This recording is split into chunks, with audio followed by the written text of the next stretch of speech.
Hello everyone, আমি doctor S K Zaman, consultant psychiatrist, Calcutta national medical college. এই শীতকালের শুরুতে আমরা প্রচুর মানুষকে দেখছি যারা অলরেডি অ্যাজমায় ভুগছে বা সিওপিডিতে ভুগছেন বা অন্যান্য ফুসফুসজনিত সমস্যায় ভুগছেন। তাদের অনেককেই এই যন্ত্রটি দ্বারা ট্রিটমেন্ট দেওয়া হচ্ছে। হ্যাঁ, এটি খুব ইন্টারেস্টিং একটি যন্ত্র। এটিকে মিটার ডোজ ইনহেলার বলে। এর মধ্যে ডোজ মাপা থাকে এইখানটাতে, অ্যাকর্ডিংলি নিতে হয়।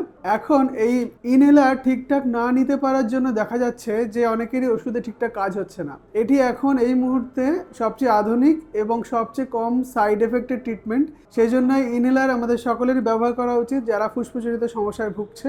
আসুন দেখে নিই এই ইনহেলার আমরা কিভাবে সঠিকভাবে ব্যবহার করতে পারি। প্রথমে ইনহেলারটি ব্যবহার করার আগে 5 থেকে 10 বার ভালোভাবে ঝাঁকিয়ে নিতে হবে। এরকমভাবে ঝাঁকিয়ে নিতে হবে। তারপরে ক্যাপটি খুলতে হবে।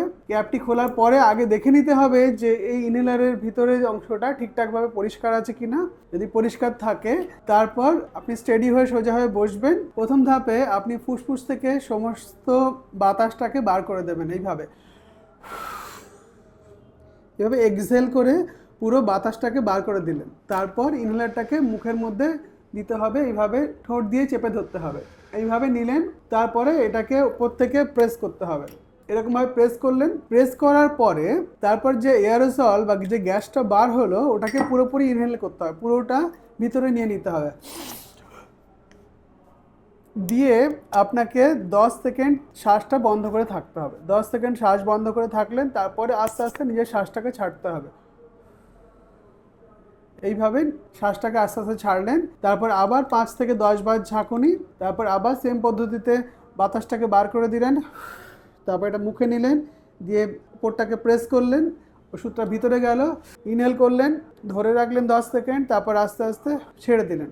বেশিরভাগ ক্ষেত্রে আমরা যেটা দেখি, অনেকে এরকম মুখে প্রেস করেন, প্রেস করার সাথে সাথে নাক দিয়ে গ্যাসটা বেরিয়ে যায়। এই পদ্ধতি অবলম্বন করলে হবে না। যেভাবে আমি দেখালাম, পুরো বাতাসটাকে আগে এক্সহেল করে বার করে দেওয়ার পরে নেবেন। তারপর যারা অলরেডি স্মোক করেন বা বিড়ি সিগারেট যারা খান তারা জানেন যে কিভাবে গ্যাসটাকে ভিতরে নিতে হয়। ঠিক তেমনভাবে গ্যাসটাকে ভিতরে রাখতে হবে এবং 10 সেকেন্ড রাখার পরে আস্তে আস্তে বাতাসটাকে ছাড়তে হবে। এটা হলো ইনহেলার ব্যবহারের সঠিক পদ্ধতি। এবং আপনার ইনহেলার যদি স্টেরয়েড জাতীয় ইনহেলার হয় তাহলে ইনহেলার ব্যবহার করার পর 2 পাফ ইউজুয়াল ডোজ হয়। 2 পাফ নেওয়ার পর মুখটা কুলকুচি করে ধুয়ে নিতে হবে। এছাড়া বাচ্চাদের ক্ষেত্রে বা বয়স্কদের ক্ষেত্রে স্পেসার ব্যবহারের মাধ্যমে ইনহেলার ব্যবহার করা যেতে পারে। স্পেসার কিভাবে ব্যবহার করা হয় আপনারা দেখে নিন। স্পেসারের ক্ষেত্রেও সিমিলার, এটাকে ঝাঁকিয়ে নিতে হয় 5 থেকে 10 বার। তারপর স্পেসারের এক প্রান্তে এটাকে লাগিয়ে দিতে হয়, দিয়ে প্রেস করতে হয়। অন্য প্রান্তে মুখের মধ্যে থাকে যাতে ডিরেক্টলি পুরো আশপাশ দিয়ে বেরিয়ে না যায়, সেই জন্য স্পেসারটা ব্যবহার করা হয়। স্পেসার ডিভাইস ব্যবহার করার মাধ্যমে ওষুধটা অনেকটাই আমাদের ফুসফুসে যায়।